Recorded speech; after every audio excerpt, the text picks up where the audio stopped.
הררים של זבל, בעלי החיים באים אחר כך, נוטלים מזה, אוכלים, נחנקים, וגם המראה כמובן לא טוב לאף אחד מאיתנו. וזה מדהים, כי מדברים על זה כל הזמן, וכל הזמן מנסים להכניס את זה למודעות, ואיכשהו זה לא נכנס.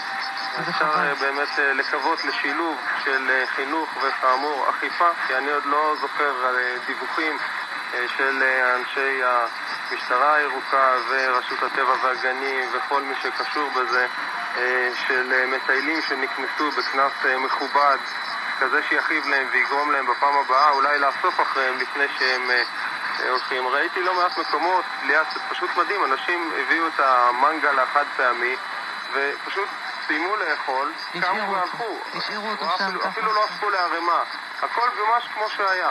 במקרה הטוב מכבים את הגחלים והולכים, שזה אומר שמשהו כאן לא עובד. צריך לציין בהקשר הזה, אני עובר ביערות, היערנים של קק"ל אין להם בכלל סמכות לעשות שום דבר. הם יכולים רק לדווח ואולי לבקש יפה. כלומר אי אפשר להעניש. תחשוב רגע גיא, זה כמו לא לפנות את השולחן בבית, כמו להשאיר את כל הכלים המלוכלכים